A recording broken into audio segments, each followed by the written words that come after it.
Agora, se você tem bronquite, se você tem asma, se você tem um monte de problema pulmonar aí, às vezes a fisioterapia pode resolver tua vida, pode te ajudar, né? Juntando a medicação, o tratamento que o médico te passar e a fisioterapia respiratória. Para a gente entender melhor sobre fisioterapia respiratória, a gente recebe aqui o fisioterapeuta José Roberto Sostena Neto. Tudo bom, José? Boa tarde, tudo bem? Tudo bom?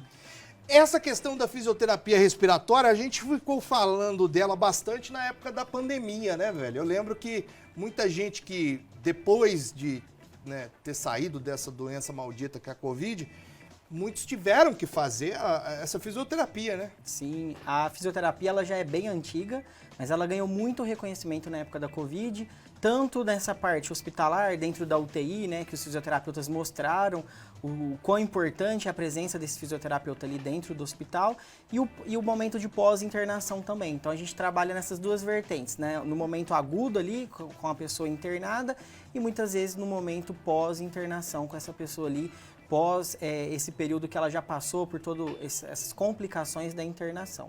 Para quem é mais indicado, então, a fisioterapia respiratória? Por exemplo, a gente estava falando com o Dr. Robertson sobre a questão da bronquite. Quem tem bronquite, é interessante fazer essa fisioterapia? Demais. Eu já vou marcar o teu número de contato aqui. Eu falo que a fisioterapia ela é boa para qualquer paciente, né? Principalmente os pacientes pneumopatas, que têm complicações relacionadas à parte pulmonar, ao sistema respiratório, aos pacientes que têm problemas cardíacos, que vai acometer esse sistema respiratório. E aí todos os pacientes, uma hora vai precisar. Pacientes idosos têm problemas respiratórios, pacientes neuropatas, né, neurológicos, acaba tendo problemas respiratórios, até mesmo a grávida, no momento assim da gestação, ela acaba tendo alguma complicação respiratória, então ela é indicada para vários pacientes, não só para quem tem só falta de ar, tá? Para todos os pacientes elas são indicadas. Tem aqui a participação da dona Maria Célia, que eu estava falando, ó, Célia Maximiliano.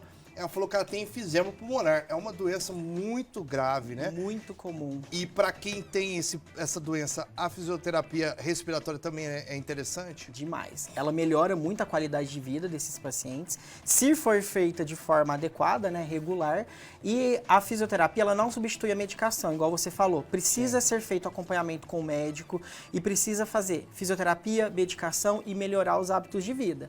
Um exemplo é de uma pessoa fumante. Se ela chega pra gente para fazer fisioterapia e continuar fumando, ela não vai ver essa melhora, não ver esse benefício. Então eu falo que é a tríade ali, fisioterapia, medicação quando necessária e melhorar esses hábitos de vida da pessoa. Sim, no caso da pessoa com enfisema, o que é exatamente o enfisema pulmonar? O enfisema, ele é uma inflamação que já dá lá no alvéolo, né? Então, o pneumologista que estava aqui antes, né, o doutor, ele explicou a diferença da asma, da bronquite. Ele estava falando que uma comete os brônquios, a outra comete os bronquíolos. O enfisema já pega todo o alvéolo ali, destrói o parênquima, né? Causa já uma alteração de conformidade. E aí vai atrapalhar na troca gasosa desse paciente. Então, acomete muito pacientes que são fumantes, né? Que é o famoso DPOC, doença pulmonar obstrutiva crônica. E aí, esses pacientes, eles têm muitas vezes falta de ar, satura muito baixo, precisa fazer uso de oxigênio, tem crises como se fosse crise asmática, precisando fazer bombinha. O paciente ele acaba ficando mais dentro de casa, não consegue sair, quando sai sente falta de ar, ou às vezes não consegue levar oxigênio. Então a fisioterapia nesses casos ajuda muito esse paciente a controlar as crises, ter uma boa qualidade de vida, e ela pode ser feita no ambiente domiciliar, caso o meu paciente não consiga sair, se locomover, ou até mesmo em clínicas e ambulatórios. José, o que é exatamente a fisioterapia respiratória? Vamos colocar como exemplo aqui. A fisioterapia, tô com problema na lombar. Eu vou esticar igual um gai de árvore assim, né? Vai tentando fazer alongamentos e exercícios ali para melhorar a minha condição ali da coluna. No caso do pulmão, o que a gente vai ficar soprando um balão?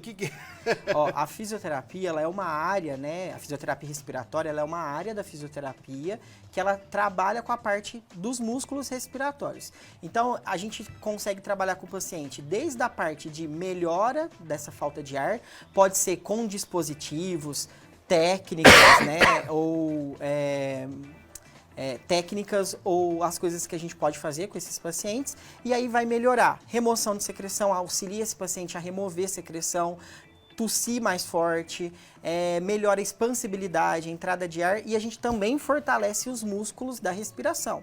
Além disso, a fisioterapia ela trabalha também com a questão do condicionamento físico, porque esses pacientes eles ficam muito descondicionados. Então você não tem energia, né? Você não respira direito, exatamente. Você não tem... É o que eu mais falo para os meus alunos. Se você não respira direito, não é só falta de ar que vai te dar. O oxigênio ele é o nosso principal produto de fonte de energia muscular.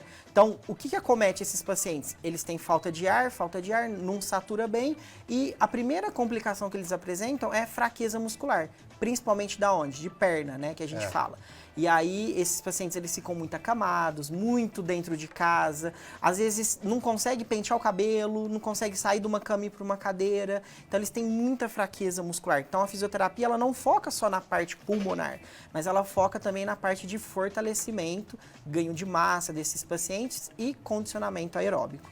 Isso é interessante, porque é que nem o próprio Dr. Roberto, o pneumologista que deu a entrevista ali, estava falando que a falta de ar, você fica com aquela fraqueza, aquela moleza, né? Como você bem disse, e aí a gente não tem pique para nada. Se a pessoa tem essa doença, é uma doença crônica, que não vai deixar ela nunca, ela tem que fazer alguma coisa para mexer o corpo ali, senão vai só deteriorando, né? Exatamente. Dependendo da doença, a gente não consegue reverter. Como você mesmo disse, é crônico. O que já mostra os benefícios é que você diminui as crises, igual do paciente asmático, diminui a quantidade de crises que esse paciente tem e você diminui a internação, você melhora a qualidade de vida. E mesmo sabendo que é progressivo, você consegue retardar um pouco essa progressão. Então, um paciente que não faz nada, ele pode ter uma progressão em menos de um ano. O paciente que faz a fisioterapia, às vezes demora 5, 6 anos para progredir como se fosse aquele paciente que não faz nada. Então a gente consegue retardar também essa progressão. E no caso de crianças asmáticas, hein, ô José? Porque assim, é muito comum, eu conheço muita gente que tem filho que tem asma, é um perrengue, né? Não consegue correr, não consegue brincar, o molequinho fica moado lá num canto, né? Aquela bombinha chata toda hora quando precisa. No caso de um paciente asmático, criança, a partir de que idade que é interessante colocar para fazer uma fisioterapia? Não existe uma idade mínima. A criança nasceu, teve um problema respiratório, pode já começar a fazer fisioterapia. As crianças é muito importante começar o quanto antes, porque acaba atrapalhando no desenvolvimento dela. Então, se ela não respira adequado, ela não consegue comer adequadamente, ela não consegue desenvolver a parte motora adequadamente, e aí vai brincar, não tem aquela disposição, aquela energia para brincar. E é importante para a gente também identificar o que está levando essa criança a ter essas crises. Às vezes, né, na asma, o próprio exercício pode induzir uma crise. Então, na fisioterapia, a gente consegue avaliar, saber se é o exercício que está induzindo e melhorar essa condição para essa criança também. Para que ela consiga brincar adequadamente, né? Poder viver de uma forma sem precisar tanto ficar restrito dentro de casa. E a respiração, estava falando da questão, né, de que a criança ela vai ser prejudicada no desenvolvimento dela. Eu lembro até a questão da parte da orofacial aqui, né, que é a questão da respiração, que prejudica até mesmo dente, prejudica tudo, né? A respiração ela é primordial pra gente, né? Exatamente. Essas crianças que têm respiração oral, né, ou bucal, elas mudam até a formação da arcada dentária. Então tem que tomar cuidado, precisa passar com esse acompanhamento. É interessante primeiro passar com, tipo, a recomendação ela tem que vir do médico ou eu posso tomar a decisão de ir até um fisioterapeuta? Hoje, você pode tomar essa decisão de procurar um fisioterapeuta de forma primária, que a gente fala, né? Você não precisa ter o encaminhamento do médico, porque são competências totalmente diferentes. O médico, ele avalia mais a parte clínica, né? Dá mais o diagnóstico da doença, e o fisioterapeuta, ele vai dar um diagnóstico nosso que é chamado de cinético funcional. Através do que você apresenta, isso vai, do que você tem, né?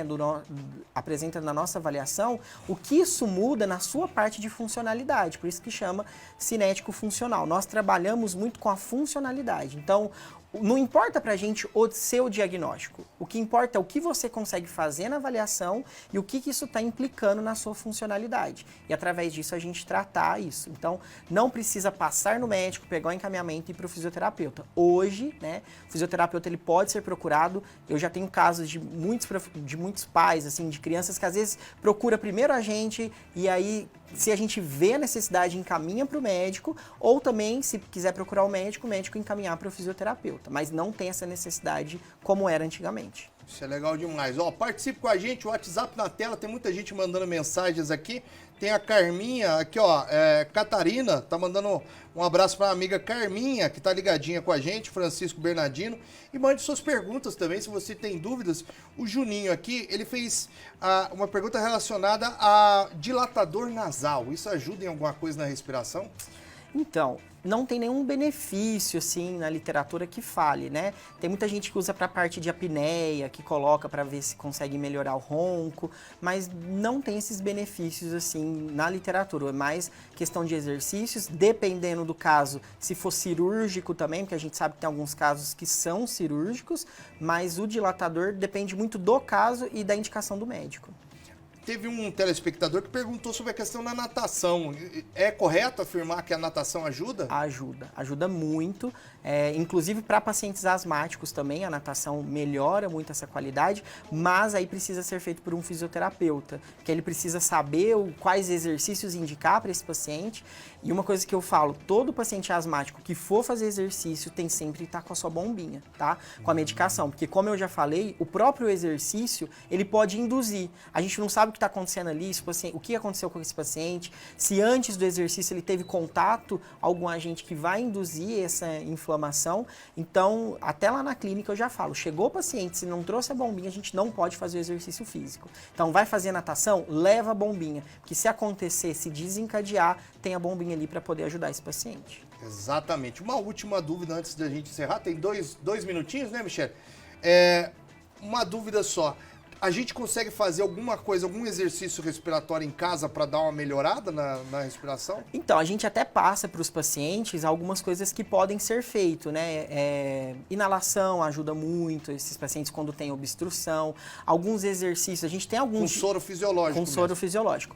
A gente tem alguns dispositivos que é do paciente. Então, o paciente vai começar a fazer fisioterapia comigo, dependendo do dispositivo, se for indicado para ele, a gente até pede para o paciente comprar ou empresta. Então, ele pode fazer uso de alguns dispositivos em casa, sempre com uma supervisão, a gente pode até fazer um teleatendimento ou indicar quantas vezes, quantas séries ao dia para melhorar. Porque não dá para o paciente ir só na fisioterapia 2 vezes na semana e ficar os outros 5 dias sem fazer nada, né? Então, que nem o cara que tá aprendendo a tocar violão, se não tocar em casa, não resolve. Exatamente, aí a gente dá as recomendações, passa dispositivos, a gente tem dispositivos que vão auxiliar na força, dispositivos que vão auxiliar na expansibilidade, auxiliar na higiene, né, para melhorar a secreção. E eles podem fazer em casa, né, com toda essa supervisão, e aí depois a gente leva de volta também para o ambiente domiciliar, para o ambiente de clínica.